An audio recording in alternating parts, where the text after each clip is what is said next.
नमस्कार दोस्तों, स्वागत है आपका इवनिंग रिपोर्ट में। और आज का दिन, हफ्ते की शुरुआत का दिन मार्केट के लिए बेहतर भी रहा और दबाव में भी था। मार्केट का गैप डाउन ओपनिंग हुई और बहुत तगड़ी गैप डाउन थी, लेकिन उसके बाद मार्केट ने उतना ही रिकवर किया जितना गैप डाउन था और बिल्कुल कल के स्तर पे बंद हुआ। तो इसको कैसे इंटरप्रेट किया जाए? क्या ये बोला जाए कि मार्केट में प्रेशर है, तो भी आपको लगेगा नहीं, नीचे से रिकवरी है? या ये बोला जाए कि मार्केट में तेजी थी तो फ्लैट बंद हुआ है? It's a very different, typical और कॉम्प्लेक्स मार्केट था आज का। इसको ब्रेक डाउन करेंगे और डिटेल में समझेंगे कि मार्केट में आज का बिहेवियर कैसे देखा जाए, क्योंकि बिग पिक्चर कुछ और भी कह रही है, वो हमें जानना है। तो चलिए पहले देखते हैं बिग पिक्चर क्या है। यहाँ पे बिग पिक्चर की तस्वीर ये निकल रही कि मार्केट की एक फ्लैट क्लोजिंग हुई और एक बड़ी गैप डाउन के साथ मार्केट खुला, लेकिन उसने उतने पॉइंट्स अपने रिकवर कर लिए जितना गैप डाउन था, यानी शुक्रवार के स्तर पे बंद हुआ। इसमें सबसे बड़ा योगदान आईटी कंपनियों का था, जो लीड कर रहे थे। बावजूद इसके कि कच्चा तेल 78 पे था। आईटी के रैली ने, जो उनके टॉप शेयर्स थे, टीसीएस, इन्फोसिस, इन सब ने बड़ी रैली दिखाई और इंडेक्स 3.5% ऊपर गया। केवल एफएमसीजी इंडेक्स 1% नीचे गया। रिटेल इन्फ्लेशन आया है जो 18 महीने की ऊंचाई पर है, 4.38% है। आरबीआई की टॉलरेंस लिमिट है 4 से 6% की, उसको वो ब्रीच करते हुए दिख रहा है। कच्चा तेल 4% ऊपर है, 79 के आसपास ट्रेड कर रहा है। रुपया 40 पैसे वीक हुआ है। $1 का भाव अब 76 के करीब पहुंचता दिख रहा, 96 के करीब पहुंचता दिख रहा है। और एफआईआईज ने आज 3,000 करोड़ से ज्यादा की नेट सेलिंग की है। डीआईज ने क्या किया, ये आगे शो में देखेंगे। चलिए अब इसको ब्रेक डाउन करते हैं, क्योंकि आज का मार्केट थोड़ा कॉम्प्लेक्स था। ये नंबर देख के आपको लगेगा तो शुक्रवार का डेटा मैं आपके सामने रख रहा हूं, क्योंकि निफ्टी 4 पॉइंट के गेन पे बंद हुआ। निफ्टी 500 1 पॉइंट के नेगेटिव गेन पे बंद हुआ और बैंक निफ्टी 85 पॉइंट ऊपर गया। यानी परसेंटेज टर्म में आप देखिए, इवन मिड कैप देखिए 0, 1 पॉइंट का गेन। पूरे मार्केट में आज सिर्फ रिकवरी थी गैप डाउन की। ये दिख रहा था कि मार्केट जितनी तेजी से गिरा, उसको मार्केट ने रिकवर किया, बावजूद इसके कि करेंसी वीक हो रही थी, कच्चा तेल वीक था और जो खाड़ी में तनाव चल रहा है उसमें कोई परिवर्तन पॉजिटिव साइड का नहीं हुआ। इनके बावजूद मार्केट में तेजी बनी। तेजी इसलिए बनी कि केवल एक सेक्टर था जो मार्केट को सपोर्ट कर रहा था, और वो था आईटी। थर्सडे को टीसीएस के रिजल्ट आए। रिजल्ट मार्केट को पसंद आए। हम लोगों ने एनालाइज किया था कि रिजल्ट बुरे नहीं थे और जो एआई का रेवेन्यू था वो बढ़ता हुआ दिखा था, इसलिए मार्केट को लाइक आया। और उसके बाद हमने देखा कि शुक्रवार को थोड़ी बढ़त थी और आज तूफानी तेजी थी। इस तरह के एचसीएल टेक के भी नंबर आ गए, वो भी नंबर अच्छे हैं। अब आप सोचिए कि आपका विक्स इस मार्केट में 8% नीचे गया है, यानी जो फियरलेसनेस है मार्केट की वो बरकरार है और अभी भी मार्केट में खाड़ी का कोई डर नहीं है, क्रूड का कोई डर नहीं है। वो हर नेगेटिव न्यूज को इग्नोर कर रहा है। इसीलिए इतने बड़े गैप डाउन के बाद मार्केट रिकवर कर गया, जबकि इतनी ज्यादा तनाव वाली खबरें वीकेंड के दौरान चल रही थी। आप इस चार्ट को देखिए, आपको लगेगा मार्केट ने क्या शानदार रैली की है, लेकिन दरअसल वो बड़े गैप डाउन के बाद रिकवरी थी। इसलिए आपको इंट्राडे चार्ट थोड़ा कंफ्यूज करेगा। आप 5 डे का चार्ट देखेंगे तब आपको लगेगा कि नहीं, जहां पे थे वहीं पे हैं, क्योंकि फ्लैट क्लोजिंग हुई है। तो मैं ट्रेंड मान रहा हूं कि रिकवरी है भाई। इसमें आप बुल्स को खारिज नहीं कर सकते। बुल्स ने पूरी ताकत लगा के हर नेगेटिव खबर को इग्नोर करके मार्केट को वहीं लाके खड़ा कर दिया जहां शुक्रवार को छोड़ा था। यानी 2 दिन की नेगेटिव न्यूज को उसने इग्नोर किया। तो बुल्स का परसिवरेंस जिसको कहते हैं ना, सतत प्रयास, वो जारी है और उस मार्केट को वो होल्ड कर रहे हैं थैंक्स टू आईटी सेक्टर। आप बैंक को देखिए, यहां पे भी सेम तस्वीर है इंट्राडे की, लेकिन जब आप वीकली बेसिस में देखेंगे तो आपको दिखेगा कि एग्जैक्टली वहीं पे है मार्केट, और है भी 85 पॉइंट की ही केवल गेन देखने को मिली है। तो इंडेक्स लेवल पे मैनेज कौन कर रहा था? आईटी। लेकिन ब्रॉडर मार्केट में तस्वीर अच्छी नहीं थी। आइए आगे देखते हैं किसने मार्केट को सपोर्ट दिया। इन्फोसिस, टीसीएस, एचसीएल टेक, टेक महिंद्रा 30 पॉइंट 28 पॉइंट, लगभग 58 पॉइंट, फिर 13 पॉइंट और जोड़ लिए, 70 के आसपास बैठ गए और 7 पॉइंट यू 68-69 पॉइंट की रैली केवल टेक ने दी है। और जो दो बड़े दिग्गज थे जिनको मार्केट को सपोर्ट करना चाहिए, एचडीएफसी बैंक और आईएल, वो नीचे थे। तो अब इसको कहने में कोई संकोच नहीं होना चाहिए कि केवल आईटी के दम पे आज मार्केट में रिकवरी थी, वरना रिकवरी होती नहीं। वो भी इंडेक्स में आपको दिख रही है। जब आप बिग पिक्चर देखेंगे तो आपको इतनी अच्छी तस्वीर नहीं दिखेगी। इन्फोसिस का देखिए आप, 3% की रैली है, हैवी वेट है, इंडेक्स पे बड़ा वजन है इसका, शानदार रैली इसने दिखाई।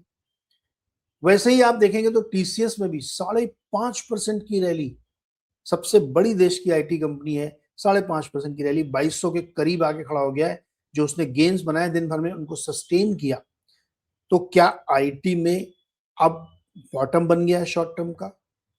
कई टेक्निकल एनालिस्ट, इवन सरवीन लगातार ये बात कह रहे हैं और उसमें बाइंग दिख रही है। अगर ये कंटिन्यू है, अगर मान लीजिए ये आईटी के जो 4-5 बड़े नंबर्स आते हैं, एचसीएल टेक आ चुका है, ठीक ठाक नंबर है, इन्फोसिस और ये सब मिला के अगले 10 दिन में सारे बड़े नंबर से एक अच्छा इंडिकेशन देते हैं, तो इस बात को अंदाजा लगाया जा सकता है कि शायद एफआईआईज ने या तो आईटी में बेचना बंद कर दिया है या मे बी उन्होंने थोड़ी बहुत खरीदारी की हो। लेकिन ये नंबर हमें पता चलता है क्वार्टर क्लोजिंग में या मंथ एंड में एटलीस्ट, तो हमें वो देखना होगा। लेकिन आईटी में जिस तरह से ये बाइंग इतनी बुरी न्यूज में हो रही है, वो कहीं ना कहीं उम्मीद जगाती है। एचसीएल टेक में भी देखिए आप, 5% की रैली है बिफोर रिजल्ट, रिजल्ट तो बाद में आया है, तब भी बढ़िया रैली बनी इसमें। एचडीएफसी बैंक अब जैसे लगता नहीं ठहर गया, अब शायद वो नतीजों का इंतजार कर रहा होगा, क्योंकि 18 जुलाई को उसके रिजल्ट आएंगे और 18 को आई गेस सैटरडे होगा शायद, हाँ, तो वीकेंड के आसपास उसके रिजल्ट आएंगे। तो एचडीएफसी बैंक में प्रेशर था, अब वो हालांकि मजबूती है, 750 से वो जब उसने 800 क्रॉस किया था तो उसमें स्ट्रेंथ दिखने लगी थी, लेकिन अब थोड़ा सा कंजर्वेटिव हो गया, रुक रुक के चल रहा है। और एडवांस डिक्लाइन का आप नंबर देखेंगे, ये अच्छा नहीं है। भले ही आपको 20, 30, 245, 253, 7 दिख रहा हो, लेकिन ओवरऑल नंबर अच्छा नहीं है। अब आपको दिखाता हूं क्यों नहीं अच्छा है, ये देखिए, इसलिए नहीं अच्छा है। आज आपको ग्रे और रेड की भरमार दिखेगी, क्योंकि चलाई आईटी है केवल। आप गिनो, इसमें आपको आईटी के ही स्टॉक्स में रैली दिखेगी, बाकी स्टॉक्स में रैली नहीं थी। तो हमने देखा कि मिड कैप का इंडेक्स, स्मॉल कैप का इंडेक्स, माइक्रो कैप का इंडेक्स, निफ्टी 500, ये सब का प्रदर्शन खराब है, बाकी इंडाइसेस फ्लैट हैं।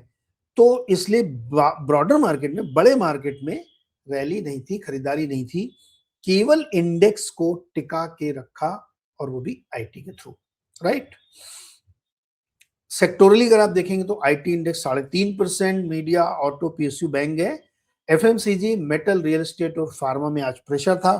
पीएसयू बैंक बहुत पिटने के बाद अब इसमें ऊपर चल रहे हैं। खबरें ये हैं कि पीएसयू बैंक के साथ सरकार की बैठक हो रही है, उसमें शायद इस बात का जायजा लिया जाएगा कि जो अभी एफसीएनआर बॉन्ड को रिलैक्स किया गया था उसका कितना असर था, कितना पैसा आया, ये सब चीजें उसमें चलती हुई दिखेंगी। और अभी बैंकों का रिजल्ट सीजन भी शुरू होने वाला है, तो पीएसयू बैंक में एक अच्छी बाइंग अपॉर्चुनिटी यहाँ पे लोगों ने देख रहे हैं, क्योंकि पिछले 2-3 दिनों से पीएसयू बैंक में बाइंग दिख रही है। Now see the investors, top investors क्या कर रहे हैं जुलाई 2026 में। आज 13 जुलाई के दिन 3000 करोड़ की सेलिंग की है, नेट सेलिंग एफआईआईज ने, और डीआईज ने 2171 करोड़ की खरीदारी करी। एक सामान्य थ्योरी ये हो सकती है कि अर्निंग सीजन के शुरुआती दिनों में डीआईज नहीं खरीदती, वो देखते हैं, कैश प्रिजर्व करते हैं कि अच्छी अपॉर्चुनिटी आएगी तो हम खरीदेंगे। हालांकि आज गैप डाउन था, आज उनको खरीदना चाहिए था, लेकिन आज भी उन्होंने कम खरीदा और एफआईआईज ने बेचा। क्या ये माना जाए कि जब रिकवरी हो रही थी तो एफआईआई बेच रहे थे? दिख तो नंबर यही रहा है। आज का नंबर थोड़ा सा मुझे अच्छा नहीं लगा, क्योंकि पूरे हफ्ते में जो ट्रेंड बन रहा था वो इस एक दिन की गिरावट से देखिए 1500 करोड़ ही बचा है, वरना 4,500-5,000 करोड़ के आसपास हम पहुंच गए थे। तो अभी एक दिन है, इसलिए कुछ व्यू नहीं बनाना चाहिए, लेकिन आज एफआईआई ने बेचा, ये भी ध्यान रखना चाहिए। Now comes to the other asset class. Gold में प्रेशर है, डेफिनेटली प्रेशर है, क्योंकि डॉलर इंडेक्स ऊपर है, कच्चा तेल भाग रहा है, कच्चा तेल 79 के आसपास पहुंच गया है, WTI 74, क्योंकि तनाव बढ़ता जा रहा खाड़ी में, पीस डील अबॉर्ट कर दी गई है। एक बहुत बड़े नेता की मृत्यु हुई है जिस पे कॉन्स्पिरेसी थ्योरीज चल रही है, हालांकि यूएस मानता है कि वो नेचुरल डेथ थी, पता नहीं क्या है, लेकिन तनाव थोड़ा सा बना हुआ है उसकी वजह से। करेंसी हमारी पहुंच गई है 9578 पर, आज करीब 40-42 पैसे ये कमजोर हुई है, और ये अच्छे संकेत नहीं, लेकिन मार्केट ने आज इसको इग्नोर किया था। क्रूड और करेंसी दोनों महंगे, लेकिन इसके बावजूद उसको इग्नोर किया। कुछ दो बड़ी खबरें आई हैं। एक तो इन्फ्लेशन का नंबर आया है, CPI inflation, consumer inflation, retail inflation, अलग अलग नामों से इसको जानते हैं। 18 महीने की ऊंचाई पर है, 4.38% जून महीने में, जो पिछले महीने यानी मई में 3.93% था। ये दिसंबर 2024 के बाद से सबसे ऊंचा स्तर है, और मार्केट की उम्मीद थी शायद 4.3% के आसपास आएगा, लेकिन आया है 4.38। किस वजह से आया है? ट्रांसपोर्टेशन कॉस्ट में शार्प राइज हुआ है 4.3% का, जो कि पिछले महीने उतनी पास ऑन नहीं हुई थी, इस महीने वो पूरा पास ऑन हुआ, इसलिए दिख रहा है। और ये भी दिख रहा है कि जो खाड़ी की वजह से तेल के दाम बढ़े, या इवन रशिया से उतना ऑयल हम नहीं ले पा रहे थे, उसकी वजह से प्राइसेस पे असर दिख रहा है। फूड इन्फ्लेशन 5.3%, 5.32% बढ़ा है 4.78 से, यानी मई में जो था उससे काफी बढ़ के आया है, 5.32% हो गया। जिंजर, गाजर, अदरक के दाम 50% बढ़े हैं, और टमाटर के दाम 32% बढ़े। वो तो खैर, चूंकि जो हमारी सीपीआई की बास्केट है, इसमें जो फूड आइटम्स होते हैं इनका बड़ा वेटेज होता है, ऑलमोस्ट मोर देन 50% होगा, तो इसलिए सब्जियों के दाम इस पर बड़ा असर करते हो। अनफॉर्चुनेटली सब्जियां बहुत महंगी, तो इसलिए इन्फ्लेशन और भागा हुआ दिख रहा है।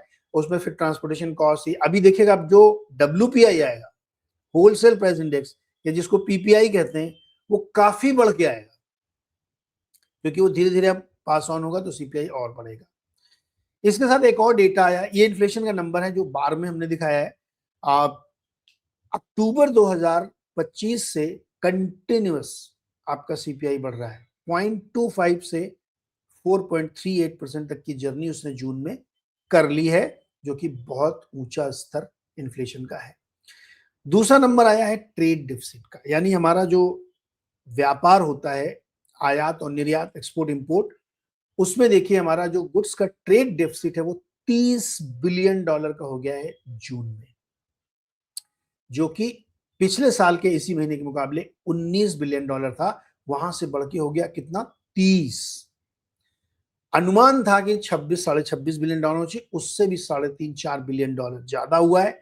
ये काफी बड़ा नंबर है, क्योंकि किसी इस महीने में एक महीने का सबसे बड़ा नंबर है। It was the widest deficit since January and the largest on record for the month of June, इसलिए नंबर खतरनाक है। इंपोर्ट हमारा 31% बढ़ा है, $70 बिलियन से ज्यादा हमने इंपोर्ट किया है, highest on record for the month है, क्योंकि मिडिल ईस्ट में वॉर चल रहा है, तेल सस्ता नहीं मिल रहा है, तो हम इंपोर्ट कर रहे हैं। हमने 40% ज्यादा इंपोर्ट किया है एनर्जी, डिस्पाइट हाई प्राइसेस, क्योंकि इन टर्म्स ऑफ वैल्यू, क्योंकि हमारे को जरूरत थी अपनी आपूर्ति पूरी करने के लिए। एक्सपोर्ट कितना बढ़ा है? 15% टू $40 बिलियन।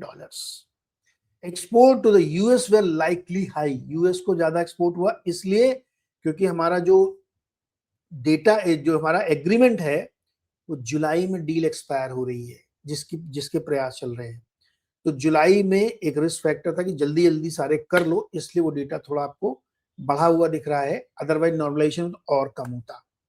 एक पॉइंट यहाँ पे और ध्यान रखिएगा कि 10 तारीख तक हमारे सरकार को रिप्रेजेंटेशन देना था, जो सेक्शन 301 के तहत 12.5% का नया टैरिफ लगाने की फिराक में है यूएस गवर्नमेंट, उसका रिप्रेजेंटेशन देना था कि हमारे यहाँ लेबर लॉज में कोई कोताही नहीं बरती जाती है। अभी उसका निर्णय नहीं आया है। अगर वो निर्णय हमारे फेवर में हुआ तो बहुत ही अच्छी बात है, 0 हो जाएगा। अगर हमारे खिलाफ गया तो 12.5% की एडिशनल टैरिफ कुछ सेक्टर्स में लगेगा, और उससे और दिक्कत बढ़ सकती है। तो ट्रेड डेफिसिट भी हमारा बढ़ा है, इन्फ्लेशन बढ़ा है और मार्केट ने आज आईटी के भरोसे अपने आप को संभाला है। तो अब यहां पे आपके ऊपर मैं छोड़ता हूं, आप तय करिए कि इसको आप रैली मानेंगे, बुल्स की मजबूती मानेंगे क्योंकि उन्होंने पूरे गैप डाउन को कवर किया, या आप ये मानेंगे कि केवल आईटी सेक्टर ने बचा लिया, अदरवाइज तो मार्केट आज काफी गिर जाता। It is up to you, जैसे आपकी धारणा है, जैसे आपकी चीज है, उसको आप देख के चलिए। मेरा व्यू अगर आप मानेंगे तो मुझे लगता है कि स्टिल बुल्स को थोड़ा सा एज है, लेकिन बुल्स रिस्क ले रहे हैं, क्योंकि दो चीजों से मैं कह रहा हूं बुल्स रिस्क ले रहे हैं, थोड़ा रिस्की बेट हो सकती है कि एक तो वो विक्स को इग्नोर कर रहे हैं, जो विक्स दिखा रहा है कि आपको डर नहीं है बिल्कुल, तो बिना डर के आप रिस्क हो रहे हैं, नंबर वन। नंबर टू, कि आप सारी नेगेटिव खबरों को इग्नोर कर रहे हैं। तो मेरे को लगता है कि थोड़ा बुल्स का एज जरूर है, लेकिन वो रिस्की एज है। ये मेरा व्यू है, बाकी आप लोग जैसा भी मार्केट को देखना चाहें। तो ये आज का था इवनिंग रिपोर्ट। उम्मीद करते हैं कि अगले 10-12 घंटे में कोई बुरी खबर नहीं आएगी, वरना कल फिर उसको इग्नोर करना पड़ेगा। तो देखते हैं क्या होती तस्वीर। तब तक के लिए बहुत बहुत शुक्रिया दोस्तों। चैनल के साथ जुड़े रहिए, इसको लाइक करिए, सब्सक्राइब करिए, अपने दोस्तों के साथ शेयर करिए, जिससे हमें और बेहतर रिपोर्ट बनाने में मदद मिले। थैंक यू सो मच आज के लिए। कल सुबह मिलते हैं 6:55 पे।